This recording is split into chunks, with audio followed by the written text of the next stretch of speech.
जय हिंद, नमस्कार।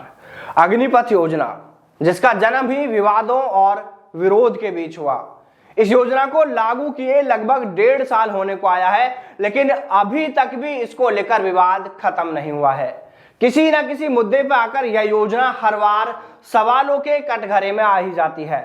केंद्र सरकार की इस अग्निपथ योजना पर इस बार बड़ा सवाल खड़ा कर दिया है पूर्व सेना प्रमुख जनरल नरवणे की किताब ने। जनरल नरवणे की आने वाली किताब 4 स्टार्स ऑफ डेस्टिनी में बड़ा खुलासा किया गया है। इसमें कहा गया है कि सेना की ओर से सरकार को टीओडी यानी टूर ऑफ ड्यूटी का प्रस्ताव सिर्फ और सिर्फ अधिकारियों की भर्ती के लिए भेजा गया था, और वो भी सिर्फ और सिर्फ थल सेना में भर्ती के लिए भेजा था।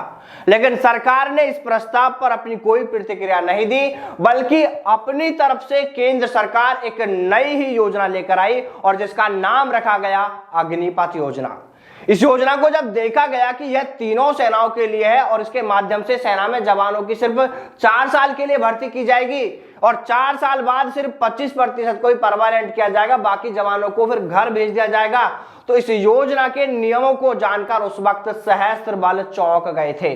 यानी उन्हें अंदाजा भी नहीं था कि सरकार इस तरह की कोई योजना लेकर आ सकती है, वो भी तीनों सेनाओं में, और वो भी जवानों के लिए इस योजना को लेकर आएगी। जनरल नरवणे ने अपनी किताब में ही बताया कि जब वो सेना अध्यक्ष थे तो उन्होंने साल 2020 में प्रधानमंत्री को टूर ऑफ ड्यूटी इस योजना का प्रस्ताव भेजा था, जिसमें कहा गया था कि थल सेना में शॉर्ट सर्विस कमीशन के समान सीमित संख्या में जवानों को कम समय के लिए भर्ती किया जा सकता है। लेकिन सरकार इसके विपरीत जाकर ही एक अलग ही योजना लेकर आई, अग्निपथ योजना, जिसमें कहा गया कि इसमें सिर्फ थल सेना ही नहीं बल्कि वायुसेना और नौसेना को भी इस प्रस्ताव में शामिल किया जाए और जवानों को सिर्फ 4 साल के लिए भर्ती किया जाए। 4 साल बाद 25% जवानों को आगे सेवा में रखा जाएगा और बाकी को घर भेज दिया जाएगा। सरकार की यह बात सुनने के बाद सेना उस वक्त चौंक गई थी। वहीं वायुसेना और नौसेना के लिए यह बात और भी ज्यादा हैरानी वाली थी। नवभारत टाइम्स की रिपोर्ट में कहा गया है कि जनरल नरवणे की किताब में कहा गया है कि अग्निपथ योजना जब सेना के पास में भेजी गई थी तो इसके बाद में आर्म्ड फोर्सेज ने यह दलीलें दी थी कि 4 साल के बाद अधिकतर जवानों को सेवा में रखा जाए, यानी उन्हें परमानेंट किया जाए। लेकिन यहां पर भी सरकार ने उल्टा कर दिया, सिर्फ 25% को परमानेंट किया जाएगा। इस योजना पर चर्चा के दौरान सेना ने यह भी कहा था कि 4 साल के लिए भर्ती होने वाले जवानों में से 75% को परमानेंट किया जाए और 25% को 4 साल के बाद सेवा मुक्त किया जाए।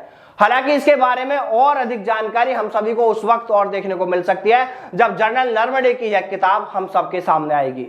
लेकिन नवभारत टाइम्स की इस रिपोर्ट में इस पुस्तक के हवाले से जो बात कही गई है उससे यह तो साफ हो गया है कि वो सब बातें झूठी थी जिन्हें सेना के बड़े बड़े अधिकारी अग्निपथ योजना लागू करने के दौरान कह रहे थे।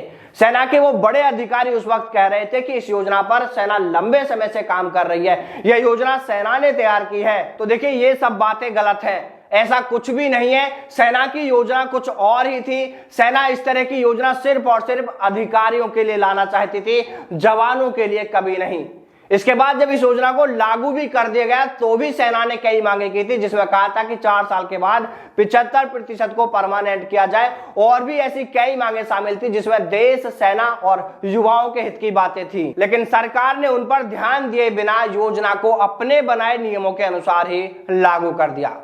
वैसे तो यह योजना जन्म के साथ ही खत्म होती दिख रही थी, क्योंकि जिस वक्त पूरे देश भर में जोरों शोरों से इसका विरोध हुआ तो इसके बाद सरकार ने कई चालें चली, जिसमें गृह मंत्रालय की भर्तियों में 10% आरक्षण दिए जाने का प्रलोभन दिया गया, रक्षा मंत्रालय की भर्तियों में आरक्षण दिए जाने की बात कही गई, और जिन राज्यों में भाजपा सरकार है वहां पर राज्य सरकार की नौकरियों में भी युवाओं को छूट देने की बात कहकर युवाओं को 2 धड़ों में बांट दिया गया, और वहीं से सरकार को राहत मिल गई और यह योजना लागू भी हो गई। अगर युवाओं ने शुरुआती समय में इसके लिए कुछ दिन ही आवेदन नहीं किए होते तो यह योजना कभी लागू ही नहीं हो पाती। दोस्तों, आपको क्या लगता है कि क्या भविष्य में अग्निपथ योजना सरकार को वापस लेनी पड़ेगी, या परमानेंट करने वाले सैनिकों का जो एक प्रतिशत अभी 25% बताया जा रहा है, क्या सरकार इस प्रतिशत को 25 की जगह 50% या 75% तक कर सकती है? आपकी राय कमेंट करके बताएं। तो चलिए दोस्तों, फिर मिलते हैं सेना में सेना भर्ती से जुड़ी तमाम बड़ी खबरों के साथ। तब तक सावधान रहें, दलालों से दूर रहें, अपना और अपनों का ख्याल रखिएगा। जय हिंद, जय भारत, वंदे मातरम।